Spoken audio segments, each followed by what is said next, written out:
Okay, a very, very good morning to you, ladies and gentlemen. Good morning. Thank you very much. I know we're not quite in the South, but I'm still looking for some of that Southern hospitality. So for those of you who don't know me, my name is Christopher Ludwig. I'm the editor of the Automotive Logistics Group, including Finished Vehicle Logistics magazine, and it's my pleasure to welcome you to the fourth annual Finished Vehicle Logistics North America Import-Export North America Conference. Now, before I get into the details of our program and our speakers this morning, I'd first just want to bring up Rick Powers, who's the Director of Marketing from the Port of Baltimore, our premier sponsor, to officially open our proceedings for today.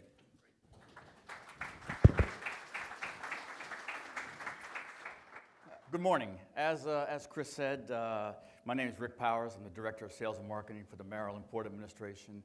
And on behalf of Governor Larry Hogan and Jim White, our Executive Director of the Port, welcome back for the fourth annual conference. It's getting bigger every year.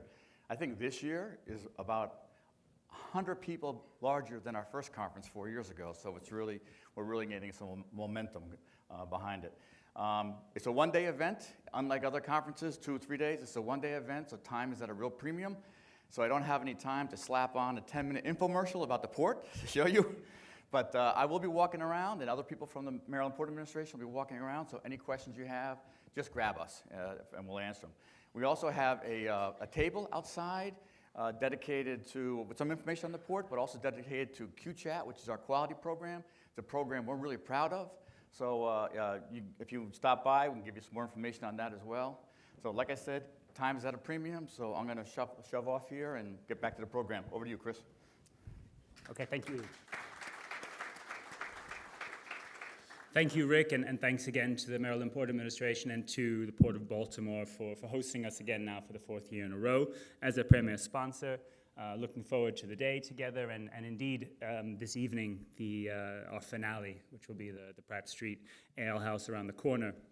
Actually, Rick and I and the team were talking yesterday about the growth of this event and how many more people we have this year, really from across all different parts of the industry here, from OEMs, different ports, logistics providers.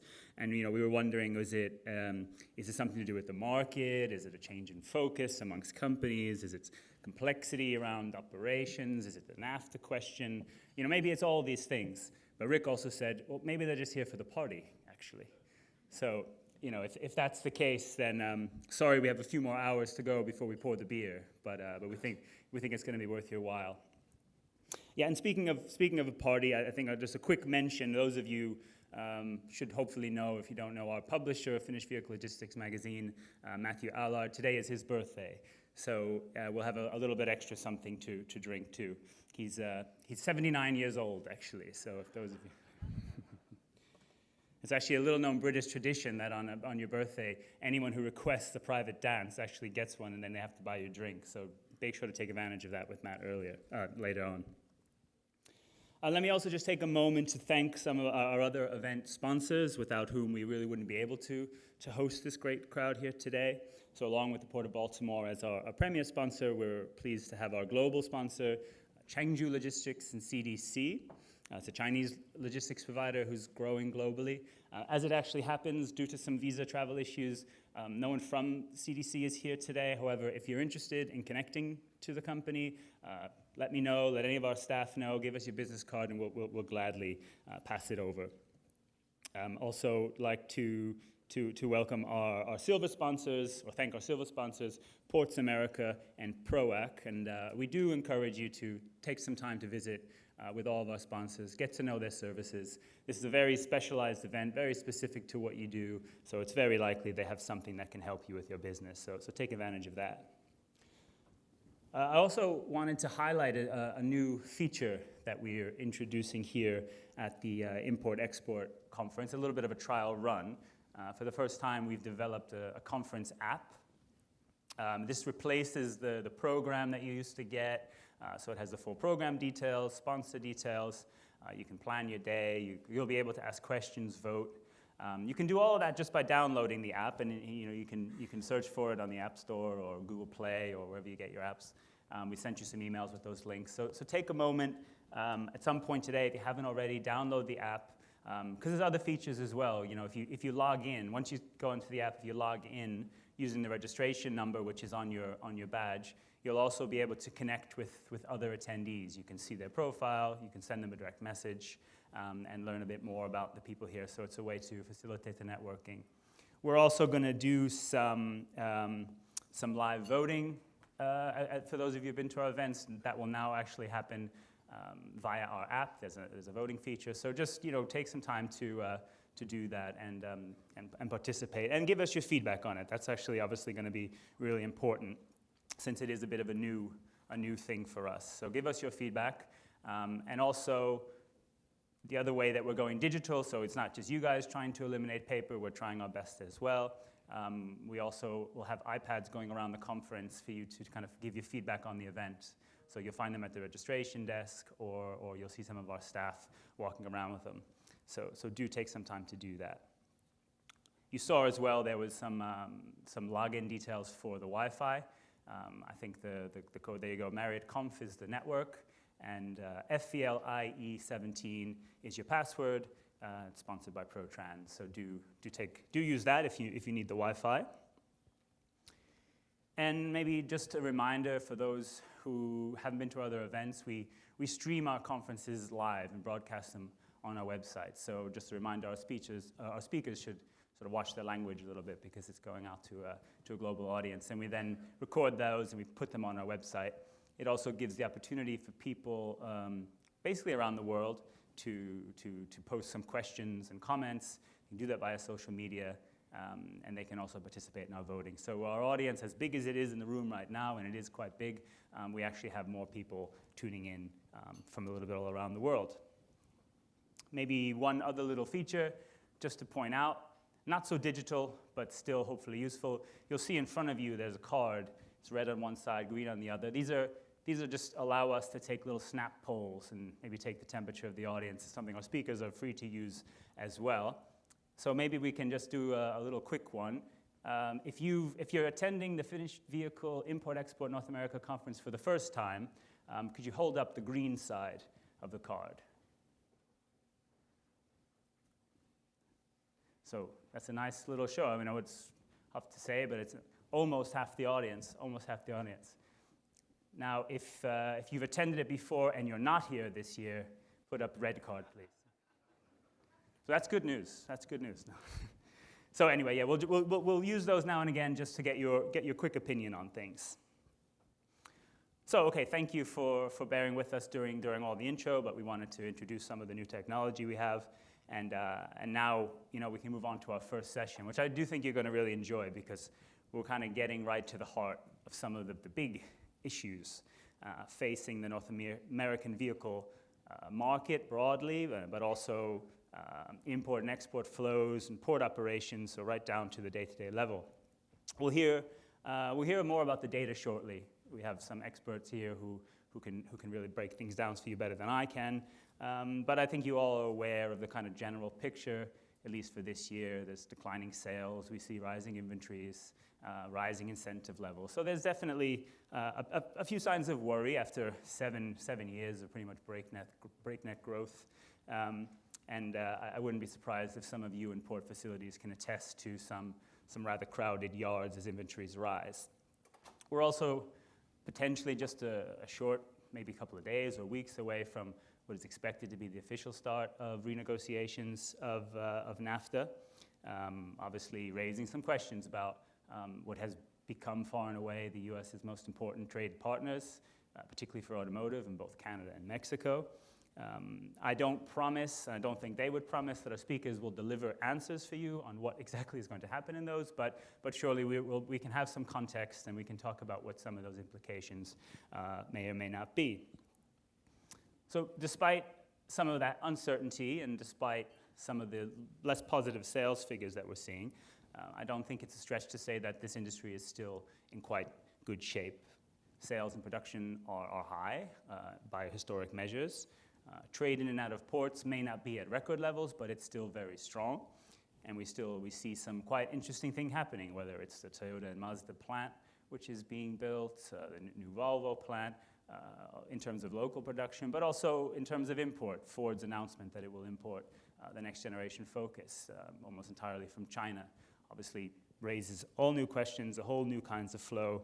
So this remains a very dynamic part of the industry, and that's something that we still see happening. And obviously also a lot of technological opportunities out there, whether it's digitalization in terms of improving planning and visibility, and how that can improve scheduling through ports. I'm sure we'll be raising and touching on those topics today.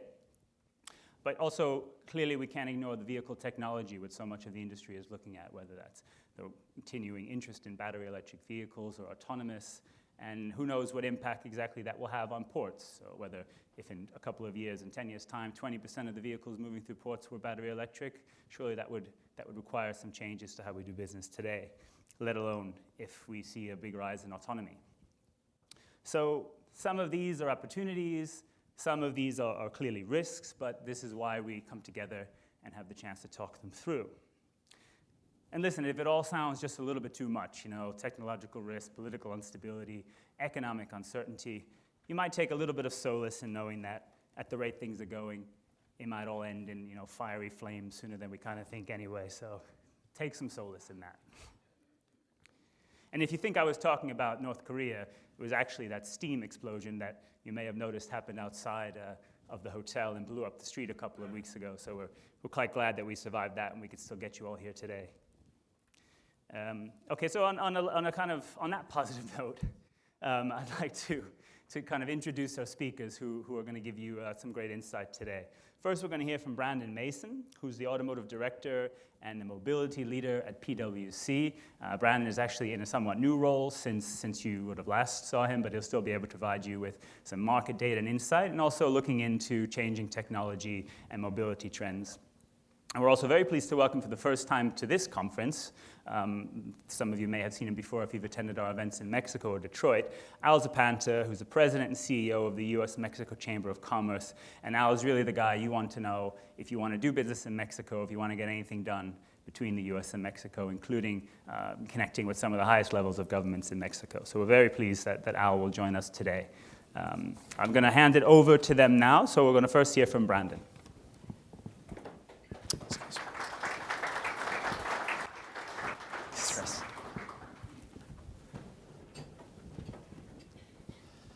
Thank you, Chris. Good morning, ladies and gentlemen.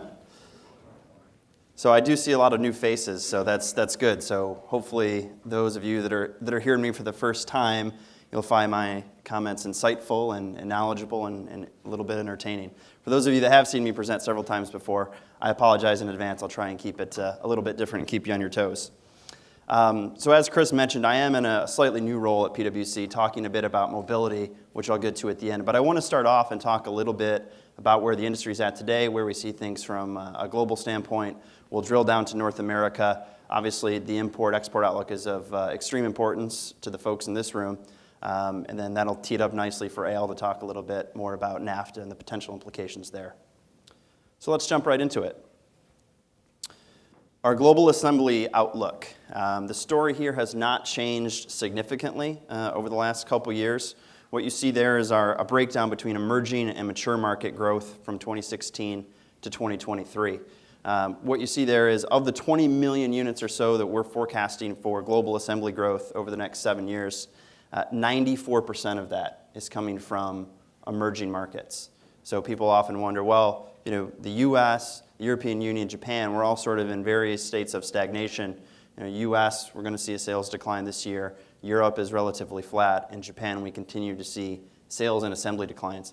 So that growth is really coming from those emerging markets. And we've got the top 6 markets down at the bottom, and what you'll notice is the top 5 are all emerging markets. So China, we're forecasting assembly in that market to hit around 35 million units by 2023. A lot of that growth is actually from domestic OEMs, though, as they continue to gain share. We've seen the CUV and SUV segment in particular continue to skyrocket in demand for those vehicles. So domestic OEMs there are building those products, gaining share, gaining volume. So that's where a lot of that growth is in fact coming from. It's a little bit interesting then if you look at India, which has the second most growth in our forecast. India is actually forecasted from a population standpoint to overtake China as the most populous country in the world in the next 10 to 20 years. So it is interesting that if you look at the assembly outlook for each of those countries, it's markedly different. We talked around 35 million units for China. Even with that growth for India, we're still only forecasting around 6 or 7 million units at the end of the forecast window. So some very different dynamics happening in those two markets, but we still see very strong growth. And really, it's inevitable if you think about the population. There has to be some vehicle growth based on growing consumer demand. Thailand, 1.1 million units of growth. A lot of that is pickups and small cars in that market, both for local consumption as well as export to ASEAN. And Russia, so Russia's a bit of an interesting story here. So Russian sales are actually down about 50% from their peak in 2012. And for those of you that have heard me speak in the past, you know what those reasons are for, right? We've got increased economic sanctions on Russia. We've got low oil prices, which are really eroding their GDP and their ability to purchase new vehicles. You've seen several OEMs have shut down operations in that market. So really that growth that you see there is really just that. It's recovery growth from a really big downturn that we've seen over the last 4 or 5 years. So that'll get the market to about 2 million units of assembly. Mexico and the US we'll get to in just a minute.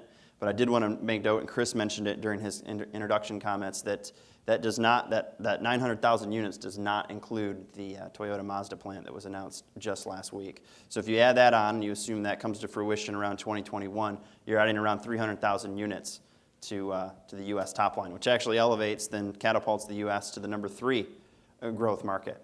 So for all this talk about, I'm foreshadowing a little bit now, but for all that talk about U.S. sales decline, we're still seeing very strong assembly growth in the U.S. and in the region. All right, let's pivot now to alternative propulsion, our alternative fuel outlook. So this includes our hybrid vehicle applications, plug-in electric, and fuel cell. So this is the global outlook. So we've got market share and market share and raw volume there. And there's a few things that are driving this, right? So right now the market globally is at around 4%.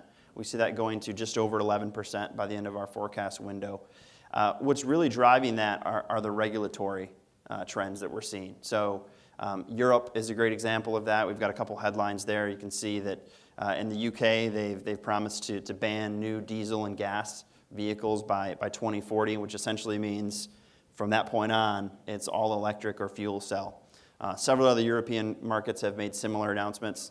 Even some of the large growth markets that we talked about, India and China, are really starting to up their regulatory outlook in terms of the demand for those vehicles. So you're really forcing consumers at that point to start to adopt some of these alternative propulsion or new energy vehicles. The one market where we haven't seen that is the one we're sitting in right now, is the U.S. Low oil prices have really waned demand for those alternative propulsion vehicles. Market share in the U.S. stands at about 3% today, if you include all hybrids and electrics and plug-ins and fuel cell vehicles. On top of that, and we all know this market, right? I'll talk a little bit about it when I talk about sales, but light trucks are really what's driving demand right now, not passenger cars, not alternative propulsion vehicles. So much so that the current administration is considering either freezing or rolling back the current mandate. So we're sort of headed in an opposite direction than the rest of the world. Just a few years ago, the world seemed to kind of be aligned around, all right, we all agree that we need to increase our emission standards, increase our fuel efficiency of our vehicles. So if you're an automaker that has a global footprint, you're going to have an increasingly difficult time trying to play different battles and different territories because the regulatory environment is markedly different. We still don't see mainstream consumer demand driving this volume up. It's almost entirely regulatory. And so what would change that would obviously have to be, extreme drop in costs of these new technologies or an extreme spike in gasoline prices. But we haven't seen either of those so far. So that's our outlook. Again, if you think about Europe, which will probably drive this, we're looking at 11% market share globally. Europe's probably going to be in the 30 to 40% range over the next 15 or 20 years. So we will see significant growth in Europe for these technologies. All right, let's pivot a little bit. That's the global outlook. Let's move it to North America, and we'll start off with U.S. sales. And again, Chris mentioned this in his comments, 7 consecutive years of sales growth. That was a record. Both in terms of the raw volume that we saw last year and the consecutive years of growth. That's never happened before in the history of the U.S. we're going to see a decline this year. Sales are down about 3% year to date. Right now, we're forecasting sales to come in somewhere around 16.8 million units, up from 17.5 million units last year. Now, I want to really make this point that 16.8 million units is nothing to scoff at. That's still a very, very strong year. Our industry is largely built for that, to be profitable at lower volumes. So if we stay in the 16 million unit range for the next several years, I think the industry will still be very happy. That's still a lot of product to move, and that's a lot of volume that consumers will be purchasing. That being said, we're starting to see some cracks in the foundation, some things that are worrying us a little bit as we look at some of the underlying factors. And let me just walk you through a few of those. So the first is light vehicle inventory. And so this goes all the way back to 2007 up through today. So today we stand at 4.2 million units of inventory. We hadn't previously crossed 4 million units since back in 2005, pre-recession. That was one of the issues that got us into the recession, is that we had a glut of vehicles, incentives started to increase, and supply far outweighed demand.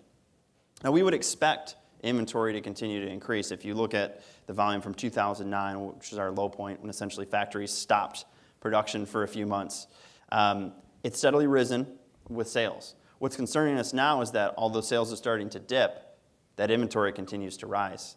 So 4.2 million units, and we have the day supply there, which is around 70. We say 60 days supply, give or take, is more or less a healthy number. If inventories continue to hover at that level and sales decline, that day supply, it's a lagging indicator. That day supply number is going to continue to creep up, and that's definitely not a good sign. And this is despite the fact that OEMs have done shift reductions, mainly at passenger car plants. They've idled plants for a number of weeks to help right-size some of that inventory. But it hasn't really worked. We've seen a continued increase. So that's worrisome, because what happens, obviously, when there's too many vehicles on the lots, incentives go up, right?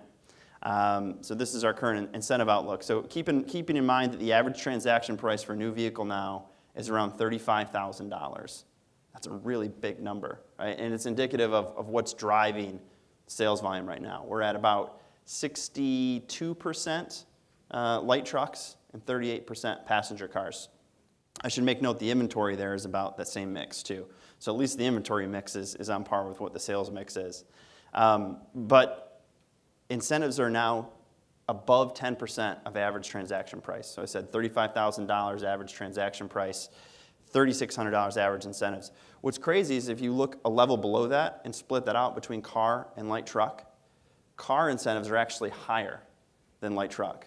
Passenger car incentives are around $3,800 a vehicle right now. And those are already relatively low margin vehicles to begin with. So that is definitely of concern for us as we look at this. Another thing, just to throw it on the heap here, is leases. Right? We have a record number of leases coming off consumers' hands in the next 2 years. So you're going to flood the market with relatively new used vehicles at lower prices that will further drive consumers away from the new vehicle market. So again, definitely some concerns. If we would have looked at these same charts 10 years ago, as we were sort of headed into the last recession, we would have had sort of the same red flags. So the question really is, how disciplined is the industry willing to get? How much cuts are they willing to make for these vehicles, for these incentives, for these inventories, to really right-size this? We will see. They did not do it last time, and we saw what happened. So the hope is that we'll try and keep these things a bit more in check this time around. All right, let's now move to assembly. And this is a breakdown of assembly for each of the 3 markets in North America. What you don't see here are reductions in US and Mexico. You see continued increases. The decline that we see in Canada, we do have 1 plant closure, and I think we have some products moving out of that market further south. But in the US, despite everything I just talked about, we're showing about 1 million units of growth and over 1 million units of growth in Mexico. So you're probably asking, Brandon, what gives, right? This doesn't make sense. Well, let me try and make sense for you. Let's talk about imports, okay? And this will tee it up nicely for Al to talk a bit about NAFTA and where we stand on that. This is light vehicle imports by country. into the U.S. from 2012 to 2016. You can see every year we're on a steady rise. So last year, the U.S. imported 8.2 million vehicles from abroad.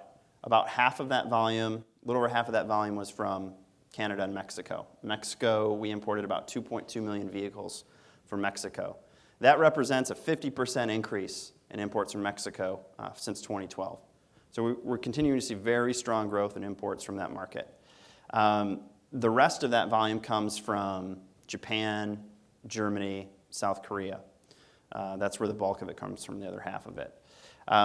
In terms of trends that we're seeing, and the announcements that we've seen for new plants, we mentioned the Toyota Mazda plant. You've got Korean automakers, you've got German automakers that have also announced new plants coming online, either in the US or Mexico. So what we expect to see is, over the next 3 to 5 years, further consolidation or import substitution from those Asian automakers. Right now, I think 2.7 million units last year were imported between Japan and South Korea. So we would expect that number to tick down a little bit. Likewise, on the export side, we're seeing exports continue to tick up, particularly from the German OEMs on the East Coast, that those are global export hubs for their CUVs. And so, as I mentioned, CUVs, SUVs, global demand for those products continue to grow, and those are the export hubs for that. So what we could see is increased exports from the East Coast ports and a decrease, at least from Japanese and Korean imports into the West Coast ports. Now, there's a few wild cards there. Obviously, China continues to be one of them, as that trend now has been busted, right? Or that theme has been busted. So now we do receive imports from China. That's an opportunity that could grow, and that could sort of offset some of the import substitution we're seeing from Korea and Japan. Right now, we don't have any Chinese assembly in the U.S., excluding the Geely Volvo plant. But there are, called a half dozen or so that are eyeing operations in Mexico that could sort of further upset this balance. So we're going to continue to be a net importer of vehicles, right? So 8 million units were imported last year. We exported about 2 million. If you get rid of Canada and Mexico out of that equation, we import about 4 million vehicles from abroad and export about 1 million. And those go to markets like Germany, like China, like Saudi Arabia. So we're still going to be a net importer at the end of the day, but we think that gap is going to close a little bit.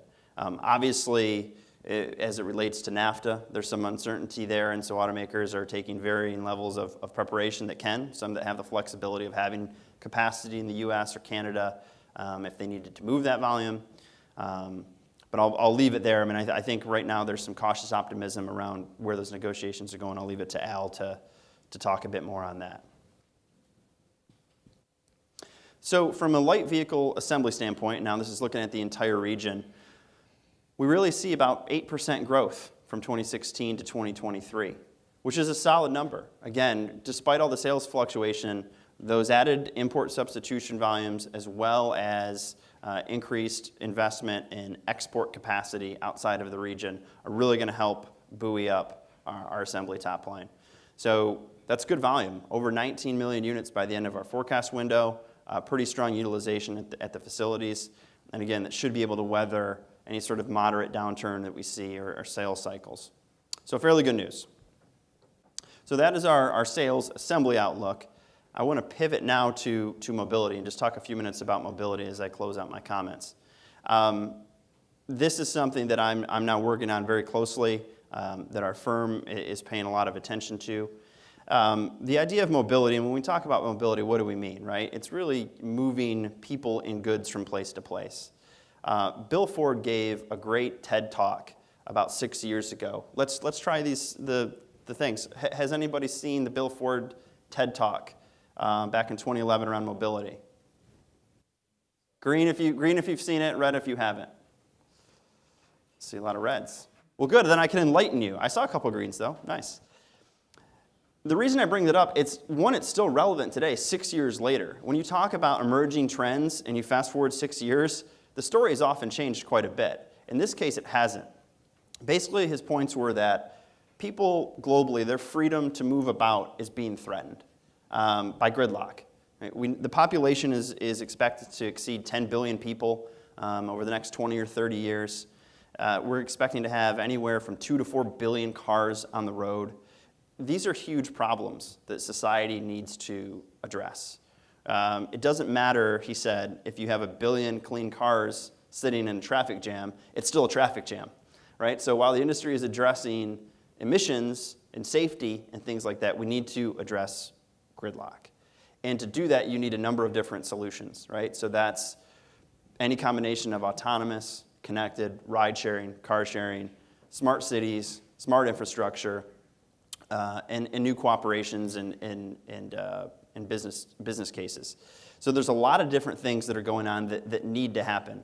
And it seems like a big buzzword, mobility, and all these words I just threw out. But what I want to walk you through is just a little bit about what's the current state of that? Where do we see it going? What's the ecosystem look like? What are the challenges that lie ahead?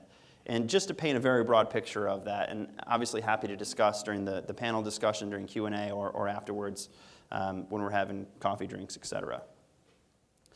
So the current state today, and this is just a snapshot of some of the recent announcements, there is significant dollars being invested in this space from OEMs, from suppliers, from established players in adjacent industries that are looking to expand their current capabilities or add complementary capabilities to their existing portfolio.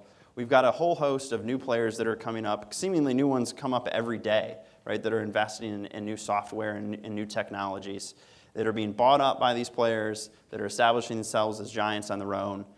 But what we don't see is a lot of, let's call it, progress as we look to the road, right? I think from a connected car standpoint, when we talk about connected car, that's smart apps, vehicle to vehicle, vehicle to grid, vehicle to infrastructure, et cetera. We're starting to see some movement there. In terms of autonomy, it depends how you define autonomy. If we think about level 1, level 2 applications, I think most folks in this room probably have some form of adaptive cruise control, lane departure warning, driver assist options on their vehicles. But we really haven't seen a whole lot of the limited or full self-driving, right? But in the meantime, billions and billions and billions of dollars are being invested in this. When I spoke in March, at the event in March, we talked a little bit about infrastructure and the need to invest heavily in infrastructure. I said it's not just to bring things back up to par, because I think most folks agree that the infrastructure in the U.S. is in pretty rough shape, and we need significant investment just to fix our roads, our tunnels, our bridges, et cetera. But to really invest in that, to make it adaptable to this smart technology that we're talking about, to have sensors, to have signs that can be easily seen by these autonomous vehicles that talk to one another. So there's a lot of room to grow here. But obviously it's hard to come up with those dollars sometimes, which represents one of the challenges. Let me talk quickly about the ecosystem. So as we see it, this is the mobility ecosystem that we all live in. The cool thing about mobility is that it's always growing, it's always changing. So this ecosystem that we have today might not be the ecosystem that we have 5, 10, 15 years down the road. It's sort of uncharted territory for us. But when we talk about mobility, we talk about things, and I mentioned already, ride sharing, car sharing, autonomous connected. You've got the sales, finance, and insurance and distribution piece of that equation. How do we buy vehicles? How do we deliver them to homes? How are those vehicles financed? I mentioned infrastructure. Digital is another big piece that we talk about. So the in-vehicle apps that we use, telecom, and blockchain. And blockchain is really another big piece as we think about cybersecurity risks. The whole point of blockchain is to help mitigate some of those risks. So the big issue is when you have these different systems all working supposedly together but built on top of each other and not part of a cohesive unit, you open yourself up for greater cybersecurity threats. So blockchain is becoming an increasingly important piece of the business. Mass transit, the regulatory environment we've talked about a little bit, and then the autonomous, our different levels of autonomy. So this is sort of the group that everybody is, or the environment that everybody's playing in right now. Again, subject to change. I think some of the issues that current players have, current OEMs and suppliers have, is that you're asking them to spend billions and billions of dollars and invest in these technologies, but the short-term ROI is very minimal, right? And this is after the industry is already criticized for having relatively low margins on their products, on their business. So it's a tough ask. And so you're kind of forced with a decision, okay, what do we do? Do we continue to go down this road even though we're not going to see returns or significant returns on this for 10, 20 years down the line? Do we divest some of our current business and go all in? Or do we form some strategic partnerships to help offset some of those costs? And we've seen a little bit of each, right? So let me close with some potential implications that we see. First, for consumers. So we have to come to terms with the fact that in the relatively near future, we're going to be sharing the road with autonomous vehicles. It's a scary thought because I like to think of myself as a good driver, but I'm sure we've all seen bad drivers, right? And that's sort of the wild card. Like, autonomous vehicles can be programmed to be the smartest vehicles in the world, but it doesn't offset some idiot trying to make a left turn without a turn signal and just whipping across 5 lanes of traffic, right? So those are problems that we still need to figure out. Potentially lower insurance costs, obviously. I think that model still remains to be seen how that would work itself out. From an industry perspective, as I mentioned, like, you have to decide which path you're going to go down, and it's different depending on what business you're in, what products you make, what services you provide, whether you want to divest some of your existing operations, or whether you want to continue to invest in those new ones, or you want to form those strategic partnerships. And really with the non-traditional entrants we talk about, that number continues to grow because mobility isn't just auto, right? It's industrial products, it's telecom, it's technology, it's energy and utilities, it's government, it's infrastructure. It's all of these industries coming together. So it kind of brings me to my last point here, that the lines are going to be continually blurred between what's automotive and what's mobility. And so from the service provider standpoint, PwC is a provider of services. Folks in this room are a provider of services. There's going to be increased complexity for all of our customers. Along with that comes an increased expectation that you're going to understand their business and be able to provide solutions for them. So the onus is on all of us in this room, too, to understand what these changes are, how it impacts our clients, and ultimately how you can help. So, and that kind of gets to the last point about we need greater collaboration. So everybody should be talking in this room. The automotive folks should be talking to the IP guys, should be talking to the telecom guys, et cetera, because we're all in this together as these sectors continue to merge. So those are my comments. Thank you so much. I look forward to your questions during the panel discussion. Yeah.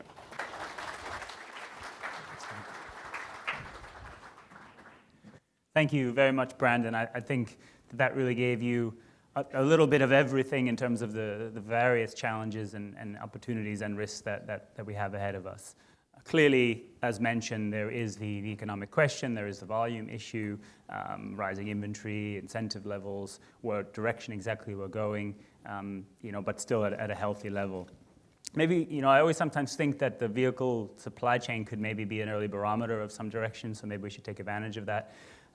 So maybe if you're in your operations seeing a high level of sitting inventory that's not moving so fast and clogging up maybe your facilities, hold up a red, and then green if you're starting to see it move and flow. So maybe we can just get a sense. So red if it's a buildup, green if it's moving. Nobody really seems to want to answer, but everyone who does says red. One green there. All right, so for those of you willing to answer, it's in line, so it doesn't need to suggest that we see a big shift happening here, but that's some of the challenges we're facing. I think on those mobility points, there's so many issues around that we can discuss for vehicle logistics as well. Clearly, what impact that technology will have on your operations, but I think it's worth keeping this perspective in mind because you look at the figures that are getting invested in there.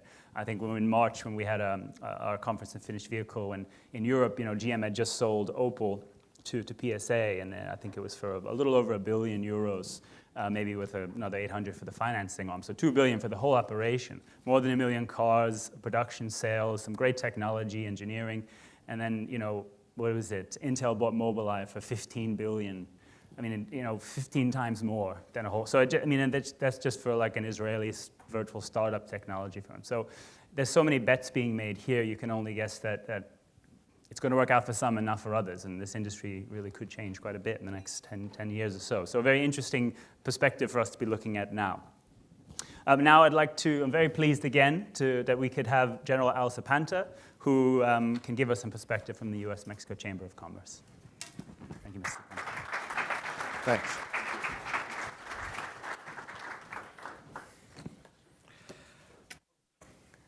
Okay, am I on? Good. I'm going to ask you to take a moment to kind of now go into a more regional perspective, and that's here in North America. I'm going to start out by reading my testimony to the USTR, that's the U.S. Trade Representative, on the 28th of July. Some of you may recall that the beginning of input into the adjusting NAFTA as we know it, which is now almost 24 years old, to see if we could either add and or adjust some of the tenets of, I think, the most successful trade agreement that the U.S. has, especially when you look at the three countries. And why do I say that? Over $500 billion in import-export trade between the three countries. So, and that's up 5 times from where we started, just a little over $125 billion. So at this time, let me just get into it, and then we'll get into any questions and answer. I've got a couple of asks from you all and see if we might get a perspective on the audience. The United States-Mexico Chamber of Commerce, nonprofit business association chartered in Washington, D.C. in 1973, is the leading binational organization working to build mutual beneficial trade and investment relationships in the Americas. Its mission is to promote business between the United States and Mexico.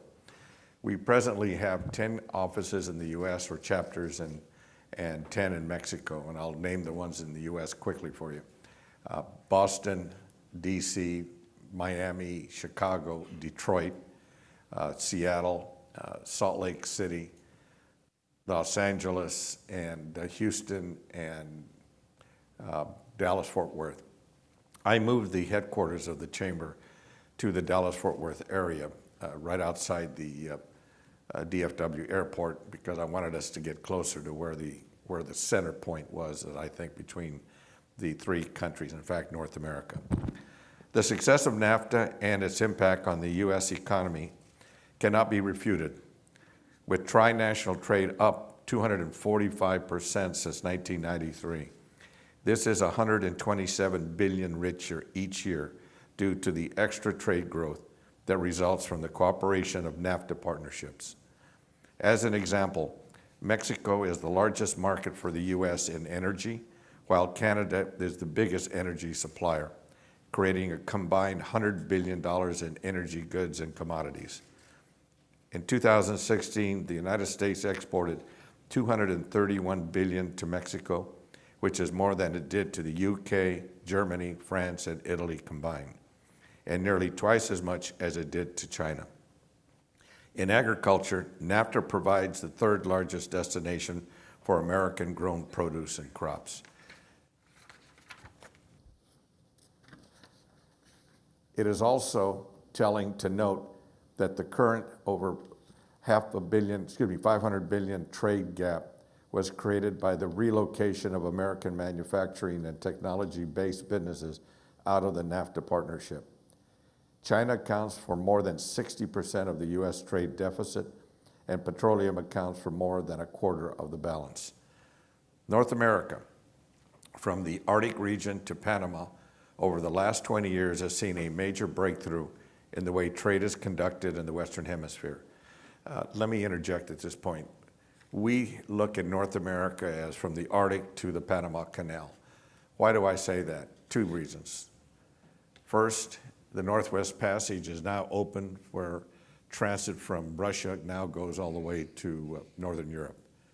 55 commercial tankers have moved from Russia to the northern parts of Europe and into Europe.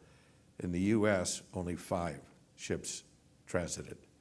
The second part is the Panama Canal and the expansion to the Panex type ships. So you're going to have an estimated 30% plus increase on movement of goods and product through and into the U.S. Mexican ports. We're here in Baltimore. Is the Baltimore gentleman here? I'm sure he's going to start to tell you that there's an increase, and they're planning for it at this point. Okay. The approval of the North American Free Trade Agreement in the 1990s brought together the economies of the United States, Mexico, and Canada establishing the framework that created the world's largest trade region, connecting 450 million people and producing $17 trillion worth of goods and services annually. During the 24 years of NAFTA has been in effect, the region has experienced dramatic development with respect to consumption, production, distribution of goods, services, and persons. The hemisphere is indeed repositioning itself, and with the opening of the Northwest Passage and the Arctic and the expansion of the Panama Canal, NAFTA partners are finding a need to and for additional focus on incorporating these regions into the trade discussion. We must consider the notion of North America in the context of today's present challenges, including security, global governance, and the quest for energy independence, while securing the safety of goods and people that expedite trade in a secure and efficient manner along our border, providing stimulus for job creation through all NAFTA partners, and incorporating the use of technology to maximize returns and encourage further investment and update the North American Free Trade Agreement to a fair and balanced partnership. The border of today has been strengthened by more than 30 years of shared border interest, common objectives, opportunities, challenges, and old partnerships. It will be these partnerships that allow the United States to meet the challenges the current economy faces, ranging from economic blocks, competitiveness, pricing in the international markets, and more than 30 years of strong collaboration support business opportunities in the hydrocarbon sector, information technology, supply chain management, agriculture, and investments. In 2016, presidential election in the United States, especially the heightened focus and debate on the impact of international trade, immigration, and growing concern relative to the cyber and physical security in the hemisphere, prompted the United States-Mexico Chamber to establish the North American Working Group Initiative. The working group recommendations are the following. First, protecting the United States, Mexico, and Canada trade positions by implementing innovative smart border, leveraging technology, achieving an energy balance, reviewing trade agreements, workforce optimization, and improve efficiency of smooth and timely transport of goods and persons. Second, developing and implementing IT platforms to achieve efficiencies of border security and effective trans-border movements of people and cargo. Three, achieving supply chain efficiencies and manufacturing with continued evolution of a shared economy with respect to trusted trader programs, pre-clearance programs, improvements in innovation, and in infrastructure. And finally, pursuing public-private partnerships to support mobile digital learning, skills development, job training, and expanding innovative financing to drive growth in all sectors. That was my testimony to the USTR, and also I'll be delivering the same in Spanish this Friday in Mexico City, because the Secretariat of the Economy will be having the same kind of hearings. My focus will be in general the same, but I will focus on two areas. The area of a smart border. We hear the whole area of the wall. Well, nobody ever said that a wall has to be bricks and mortar. In our day and age, and I think in the future, it can be one of cyber, it can be one of the whole ability with our IT and innovation and the internet to really have a smart border. And I think we see smart cities, we see smart communities. Well, guess what? We should be able to do the same on our borders. And the second is immigration. We focused on how can we look at the various visa programs, especially the H-1B visa, the H-1, H-1-2 visa, the whole area of guest worker program, the temporary worker program.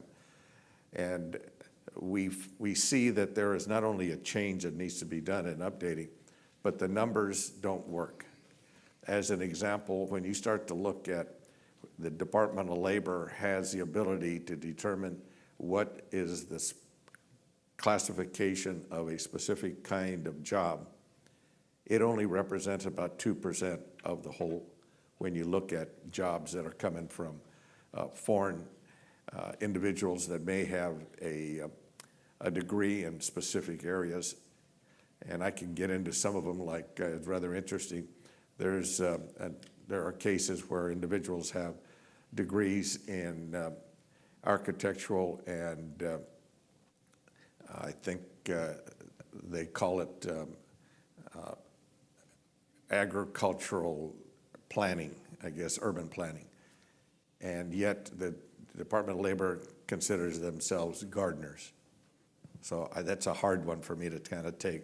But that's where the disconnects are, because you've got one agency, Department of Labor, that deals with classification, and then the other, Commerce, is promoting trade, and they don't connect. So those are some of the areas that I think we're gonna, and that we're recommending.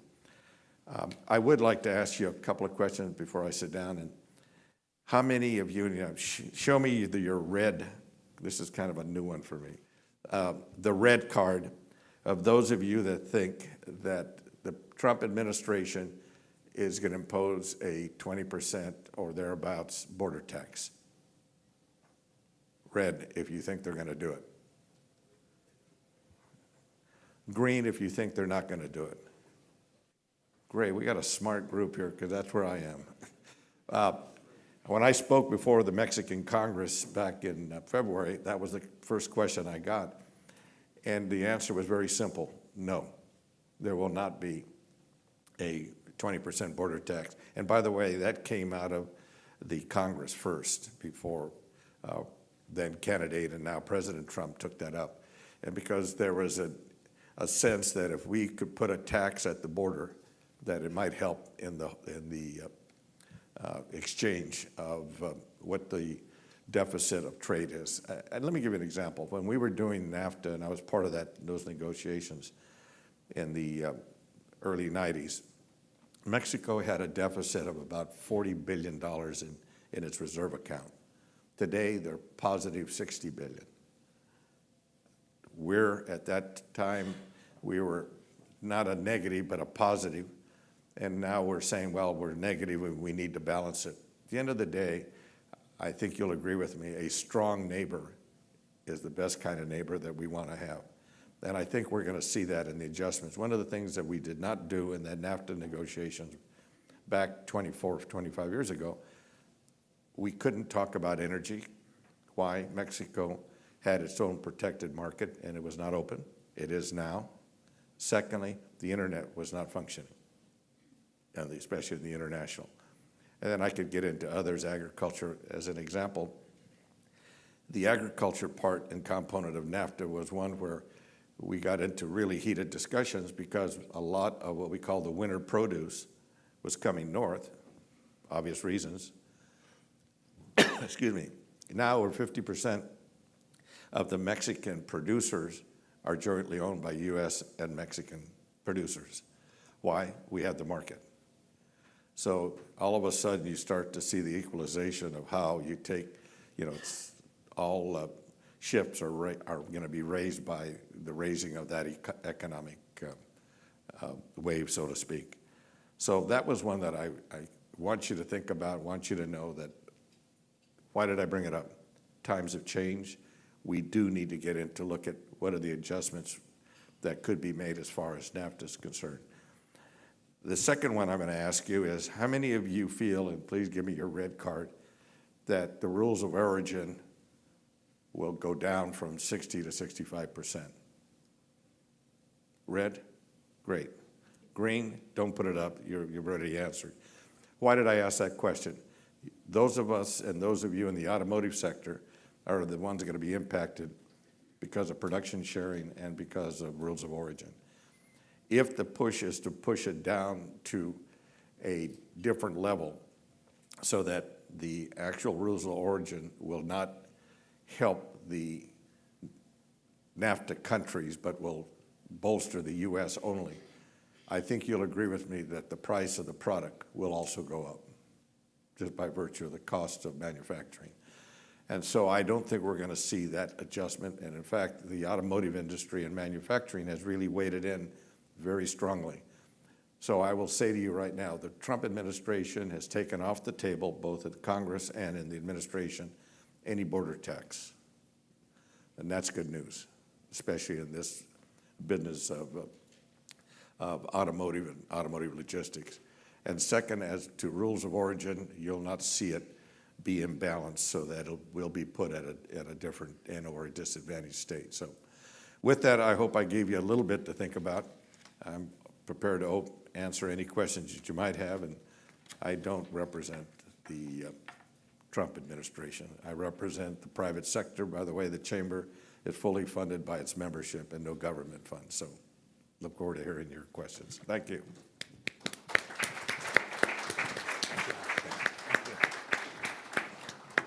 A big thank you to both of our speakers. Again, I promised you the big issues at the beginning of the session, and I'm pretty sure that's what we delivered. When you look across the economic forecast, when you look across the change in technology, and the General's excellent analysis, I thought, of NAFTA, and very interesting insights into what's happening. And when we had our conference in Mexico in January, Mrs. Aponte predicted then, this was, I think, just a week into the administration. It predicted then that there wouldn't be a border tax, and it does seem as if the prediction is looking better in that direction. But we do want to open the floor up now for questions. So for those of you who haven't attended our conferences before, it's the usual format. We've got some mics moving around the room.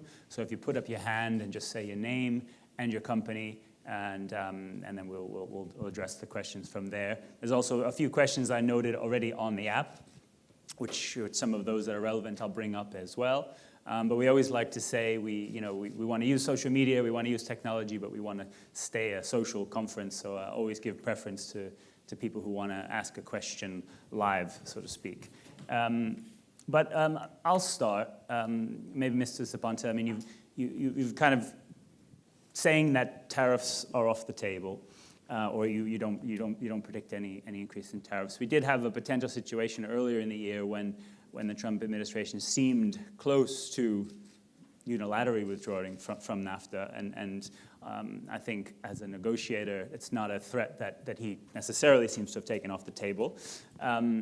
If we did have some worst case scenario where NAFTA were to be threatened in that way, and we reverted to, I don't know, WTO tariffs, maybe not 20%, but maybe 2.5% or whatever it might be. What sort of impact, and this can be for both if you want to reflect on it, what sort of impact could that happen? I mean, clearly there's the additional cost, but obviously NAFTA is not just about tariffs. It's much more about other kinds of integration. So perhaps we can start. Well, first of all, where there's a action, there's going to be a reaction. Call it a tariff, there'll be a countervailing tariff or tax imposed. So at the end of the day, business passes it on to the consumer. So it doesn't make a heck of a lot of sense to do that. Secondly, there's a key phrase that I brought to the testimony that I did before the USTR and I read to you, is a fair and balanced trade agreement. Because of 24 years of NAFTA, there have been pluses and minuses, but now's an opportunity to look at the trade agreement and figure out how we can make it fair for all sides, but at the same time balance it so that we have that ability to rise together. The other is, one of the real flashpoints that happened back when we were doing NAFTA was the agricultural area, and specific sugar. Well, the first thing, I had an opportunity to talk to Wilbur Ross, who's the Secretary of Commerce, about 2 months ago, and the first thing he says to me after we were talking on the side, he says, because I said, look, the Chamber may be willing to elucidate on certain areas that are important to the three countries. And he says, how about sugar? And so if you know the history of the sugar regime here in the U.S., it's controlled by a family, and I mean a family out of southern Florida, that is Dominican-American, that basically brings it in from Dominicana, as well as other parts, and they have had favored status and, in fact, price supports. where the Mexican industry at that time was kind of fledgling. And then it's picked up, and now it's a pretty robust, and so that has to be balanced, and guess what? They fixed that about a month ago between the two secretaries. You got Canada with the soft timber, the soft wood, and there was going to be a real move to put a tax on that, an import tax. Well, guess what happened? The housing market or the construction and building trades as well really focused and went hard on the president and the administration. They've not pulled that out. I guess probably the final of my points, how many of you have read The Art of the Deal by Donald J. Trump? Green, if you've... If you've read it, then you know what I'm talking about. If you haven't read it, go read it. It's a quick read. It's a paperback. That gives you what this gentleman does. He throws the rhetoric down hard on the table to begin the negotiations. Almost every area of trade that you heard that they were going to do, to include the wall, to include the border tax, has now been pulled back. Why? Because it's like everything else. Once you get into this and you start looking at all the bits and pieces that make up any kind of an agreement, especially a trade treaty, that's 24 years old, well, there's going to be some areas that you can fix and adjust. But most specifically, I personally don't feel, from the times and discussions that I've had both in the U.S., Mexico, and Canada with some of the key players, is that we're going to get to a very good outcome. Will it happen in the next 30 days? No. It probably won't happen until the first quarter or spring of next year. Why? Because the president and including the Congress has got some bigger play. I mean, the Obamacare thing, as you know, kind of is now off to the side. They'll bring it back eventually, but they're going to deal with regulatory reform and they're going to deal with tax reform, because those are two big numbers that can help the deficit. And then they're going to get into the healthcare area, because when you look at all those coming together, there's a huge savings going forward. And I think that's where you in fact, will see the focus. But I think also you're going to see the difference in the Congress, of where you'll see Republicans and Democrats working together finally. Because at the end of the day, you got to do it on behalf of the country, something bigger than your partisanship. And so I guess I'm an eternal optimist, and I hope my prediction's right. Me too. Brandon, do you want to add anything to that? I guess I have too much of a UK perspective at the moment, given the Brexit stuff and the potential of a so-called hard Brexit, and you know all the potential for regulatory sort of asymmetry and non-tariff barriers potentially also playing roles in a market. So I guess that's a little bit what I'm also sort of wondering, if there are risks that we could really see impact the auto industry if, in fact, there are some big divergences, even in a situation where NAFTA is salvaged, but perhaps there's some of these compromises that come in. Yeah, I tend to agree with Al. I don't think even in a worst-case scenario you're going to see significant changes in the production mix, whether that's U.S., Canada, Mexico. There are some OEs that are more exposed than others based on their footprint in Mexico and the amount of volume that they import back into the U.S. So they would come under some pricing pressure if, for example, a tariff or border tax was imposed on them. I do agree that does come back to the consumer. I'm more interested in seeing where the rules of origin discussion go, because that's going to have a significant impact on the supply chain. Yeah. Because so much of those components are imported from outside of NAFTA. So that, I think, is the bigger thing to keep an eye on.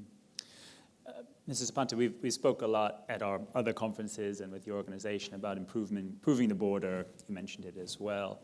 Is there any let's say, hesitance from companies who may be sort of worried to invest heavily in some improvements right now, even with this uncertainty? Because we can be optimistic and hopefully we'll share the optimism, but nonetheless there is some uncertainty, and the border is a billion dollar investment for companies. So have you noted any hesitance, or is there progress still being made in terms of cross-border investment?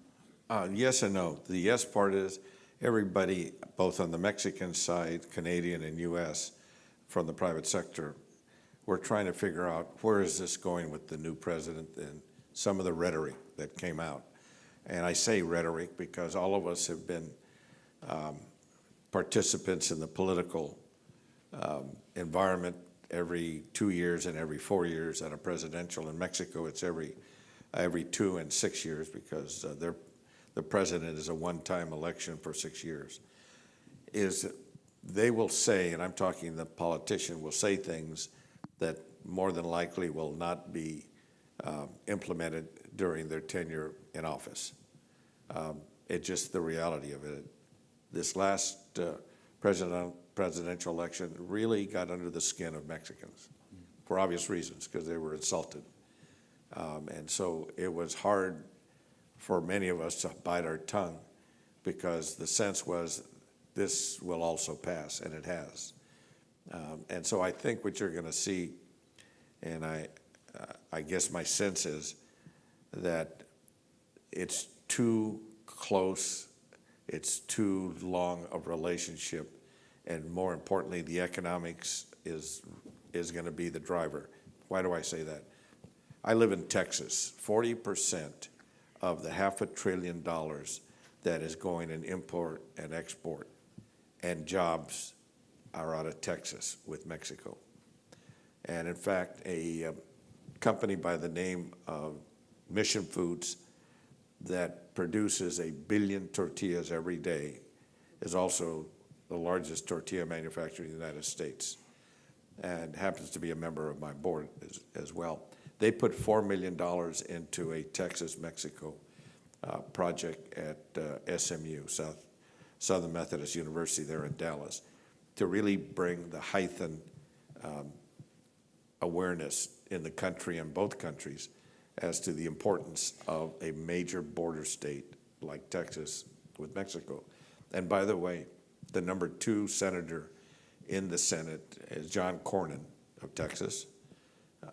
And there are 5 chairmen of committees of the House of Representatives. So when you look at that and you look at the dynamics, it's going to be very tough to have the Congress roll back and do a real wall, I guess is how I want to put it. There will be some development as far as a wall or fencing. You heard the president talk about that they're putting $700 billion in the wall in California between Tijuana and Mexicali over to the Arizona border. Well, but everybody doesn't realize there was $1.4 billion sitting in the coffers that was already allocated by the Congress 12 years ago when a major contract was done at $2.4 billion to actually build a wall. Well, it got stopped because they couldn't do it completely because at the end of the day, they were private property. So you're going to condemn it. Secondly, 2/3 of the border is called the Rio Grande River. You're going to put a wall in the middle of the river? I don't think so. So there's some really interesting dynamics, and the money that is being expended right now is to improve what's already in place with another extension of maybe 70 miles. So you got to look behind the rhetoric. You have to kind of let it play itself out. And then as you look at the border, we have very, very grave problems, and in the Northeast in particular, with criminal gangs, MS-13 out of Central America. They got their start after the Contra War because many of them fled to Southern California. My home is Los Angeles, and that was one of the biggest problems in the late 80s, early 90s. They are now in all major cities, Northern Virginia, Long Island in New York, Los Angeles, Dallas, Texas. I mean, so you're seeing criminality that is dealing with human trafficking, you're seeing drugs, et cetera. So we do need to tighten up the border. Actually, I actually think President Trump was right. Let's shut it down until we can put our hands around it all, other than the ones that are legally that can cross back and forth. I like to say my family was in California, Arizona, and Texas before there was a border. So we never crossed the border, it crossed us. And that's a little joke that you might enjoy. But anyway, so, I mean, I'm trying to illustrate what's really historical and what's really there. We need to get handled. We need to help the Mexicans on the cartels. We've got this opioid thing that's going on that we got to get a handle. And that's not being driven by cartels. That's being driven by us and a broken system here and some of the drugs that are coming in. And so we've got some really, really important things going on. The border just happens to be one of the areas that we have not really controlled in the right way. And so, and I say right way, there are things that we've done well, and there will be, I hope, in the coming years that we'll even do better. But I think you're going to see the area of visas be upgraded in the sense of being able to bring in more foreign students with the ability to stay beyond and have their visas extended as long as they're working in a U.S. company, because we need that kind of expertise because we're not filling it with our own young people. But that also brings the other piece. By the way, that's where over 65% of the illegal immigrants are visa stays that have overstayed because of their students, they were students, et cetera. So that's why I think if we really get into what we really need to block at the border, it does not have to be, bricks and mortar. Has to be the ability to apply technology, and we've got it. So I'm going to stop there. Yeah. Well, we could obviously go on, and it's an interesting topic to say the least. And I think the focus on helping Mexico with some of this is a good one. As you know, a lot of those gangs you mentioned are not necessarily Mexicans. It's also other transit groups. But there was a question on the app which kind of relates to this. Bring it back maybe in the logistics context. It came from Chuck Kendig from American Honda. And it's a question we may well be asking in other panels as well, to be honest. So with recent drug seizures north of the border found within sealed automotive rail cars, what is the Mexican government doing to counter cartel activities? It does relate to this point, but I don't know if you wanted to raise, or even anyone from the audience who wanted to raise any points on that. Mr. Ponte, perhaps from the government, I don't think that they're not aware of those issues. And I think at the end of last year there were some troops dispatched in parts of the country to help improve security. So maybe you can give us a little perspective there. Brendan, I hope you don't mind me taking up all your time. Please, by all means. I have the three major railroads on my board, Union Pacific, Kansas City Southern, and BNSF. Union Pacific had a $500 million fine on them 5 years ago by Customs and Border Protection. Why? Because a whole boxcar was added to their train of maybe 40 boxcars that was full of cocaine and marijuana. And they didn't know it, at least as far as we know, they didn't know it. It was caught at the border by CBP. And what was interesting, and you may really know it better than I do because you're in the supply chain and logistics, is Union Pacific says, wait a minute, we only transport, we're only a carrier. We're not the supplier. Whoever owns that is somebody else, not us. And so there was a rather interesting back and forth. It got settled for a heck of a lot less, and fortunately, we got into the middle of it to help that. But those are the kinds of things that happen. Think about, the ingeniousness of criminals, cartels, et cetera, until we really can do something in the country now. I will also tell you it's got worse in Mexico, not better. I personally felt the previous administration did a really, really good job of knocking heads. Unfortunately, they killed about 40,000 bad guys. Well, I guess there's my military side says, hey, that's the way it goes, take them out. Well, that got changed with the new administration to try to bring more of a humanistic way to try to deal with it. And I can get into more, history on why it happened and what's happening now. Until the Mexicans can deal with that, as an example, a young lieutenant or sergeant that's out at a checkpoint has a couple of SUVs come up. They jump out. They're the bad guys.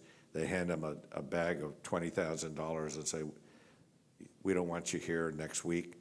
And if you try to go against us, we're going to kill you and your family." Pretty simple. So that's one of the real problems that is actually, that's why the military in many ways are not suited for counter-narcotics or counter-terrorism. And they have built special units, and that's a whole nother thing. So it was really unfortunate because I have a home just north of Cabo San Lucas when you saw what's happening with the gang activities and the shooting down there. So, there are some real problems now. Hopefully we can help them.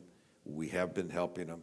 We've trained all their special forces, special operations people, that when you see any of the drug seizures and when you see any of the rendition, we call it, when we grab a guy and bring him out, that's being trained by our special forces people.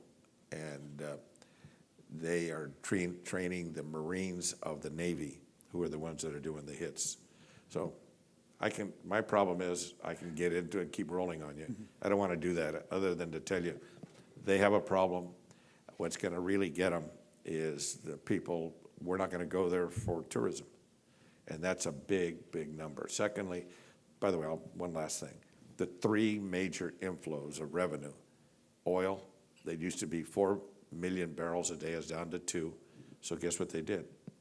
Energy reform 3 years ago. Why? They need the technology investment coming, and that's happening. Second, remittances.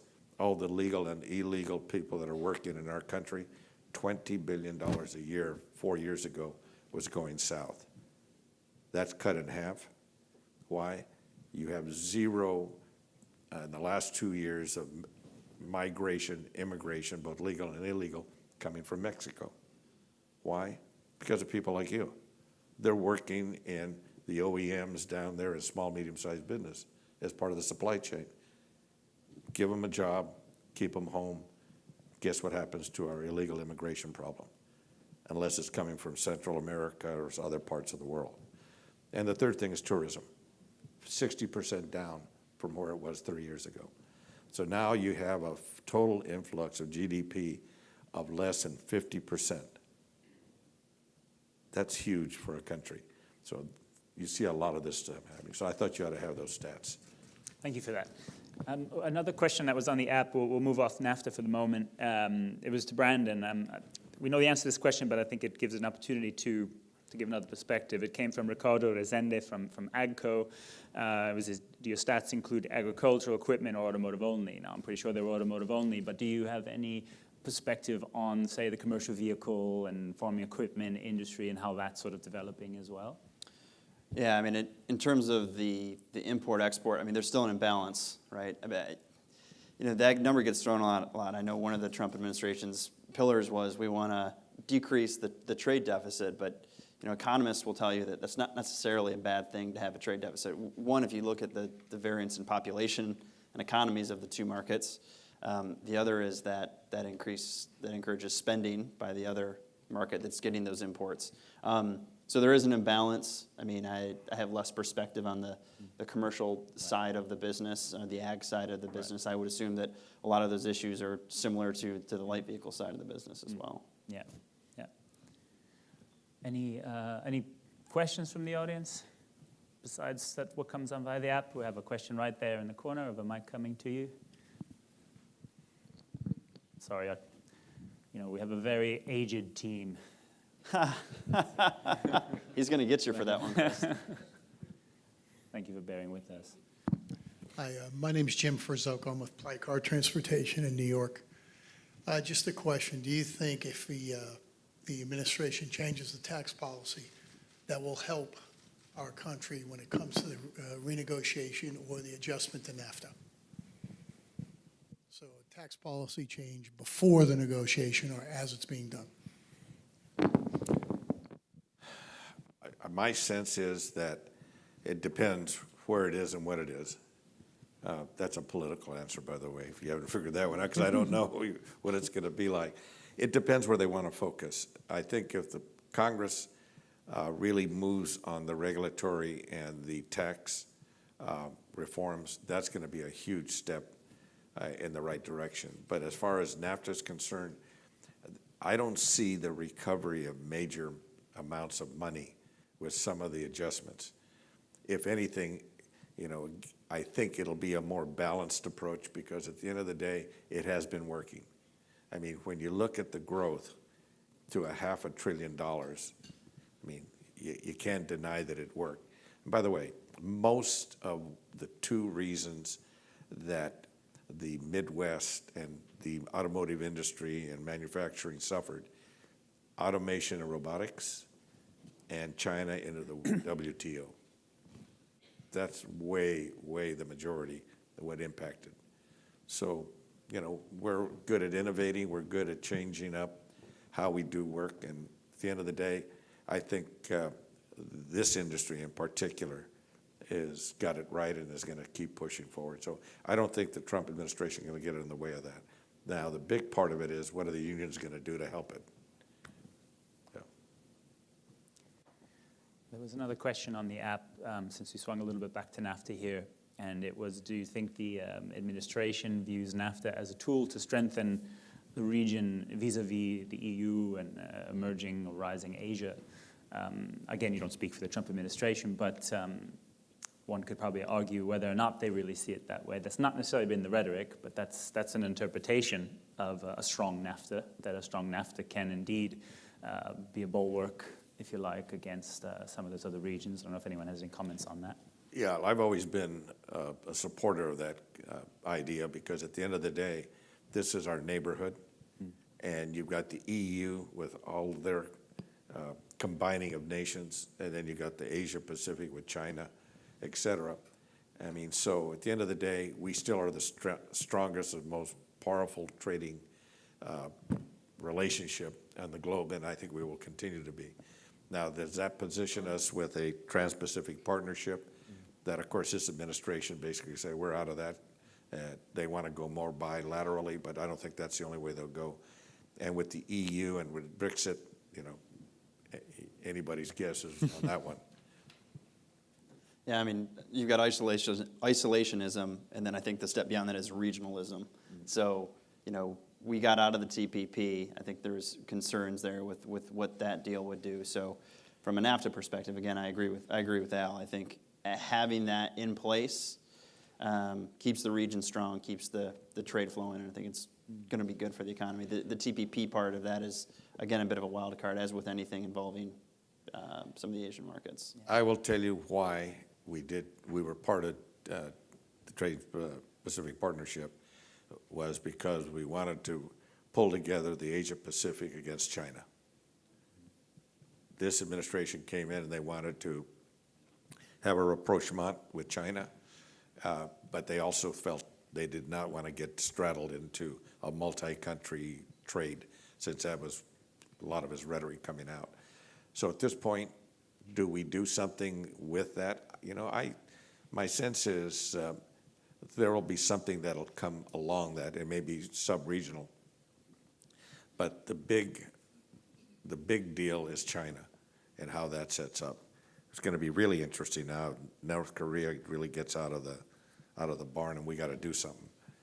How does China play in particular? So that's kind of a region that, from an economic standpoint, we can't ignore.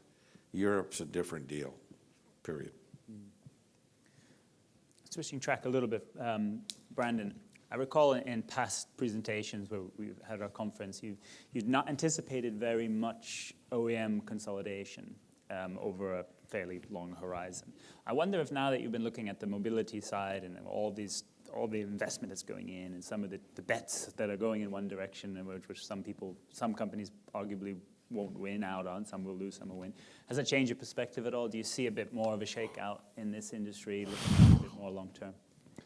I do think at some point you will see accelerated consolidation. I think we've always said that China, with all the different OEMs that are in China, you got 70 or 80 OEMs in China, and I think that that would happen first. You have seen some global transactions over the last year or two.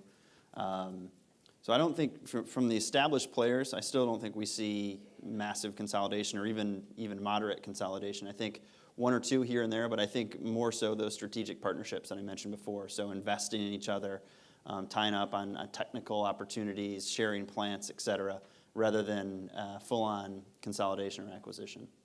Okay, fair enough. Maybe any last questions from the audience before we start to wrap up? Just to let you know, I should have mentioned at the beginning, at the end of every session, we're going to use the app to take some feedback from you. So there'll be a question that will come up on the poll, and it will ask you to just kind of rate the session. We're not going to show the results because we don't want our panelists to get such a big head. But just as a little warning, because then we're also going to use that app a little bit later in the program to do some live voting. So in a couple of minutes, we're going to flash that. We're going to flash that up. I just wanted maybe one last point. It was referenced a little bit in I think, Brandon's presentation, particularly around sort of German OEMs increasing exports. But just maybe a little touch on the outlook for exports out of US, and maybe then also touching a bit on the Mexico side in terms of sort of global exports. So from North America region exports, is how much of a development do we see there? You indicated some adjustment in terms of the import, possibly coming down. Do we have room to grow on the export side? Yeah, non-NAFTA exports are going to go up. I think that's inevitable. So if you look at the plants that are currently producing vehicles for export now, those have had capacity expansions over the last couple of years. I wouldn't be surprised if we see further of those as those demand grows. And then in Mexico, I think we've got 3 plants that are still scheduled to open over the next few years, and some of that product is scheduled for export as well. And not only just to Europe, but to South America and abroad. So, yeah, I think the outlook for exports, particularly outside of North America, is very strong. Mm-hmm. Okay, well, I think unless anyone has another point to add, we'll end on that positive note. I think this session, like I said, we tackled some of the big themes. Maybe we weren't always talking specifically about logistics, but this is stuff that really impacts the things that you guys do at a high level. And I want to thank both of our panelists for their great input. So could we just give them a round of the hand? Applause, please. Yeah, good. I like this stuff. So just as a quick reminder how this works, if you open up your app, if hopefully you've downloaded it, you will see a tab that's called Vote. So if you click on that tab for Vote, it should pop up the question shortly. Yeah, there it is. That appears on the screen here. So we'll leave this. Well, I don't think we can leave it, can we? Because we have 2. So if you have the app and you care to vote, please do go on and select your choice, and you click Send. It's pretty easy. So take a moment to do that when you get a chance. And like I said, we're going to be using that functionality a bit more in depth a little bit towards the end of the conference, where we've got some sort of trends and topics where we're going to ask you to vote on. So I want to thank you all for your participation. Join us now for coffee, and we'll come back here for session 2. Thank you. Oh, I do.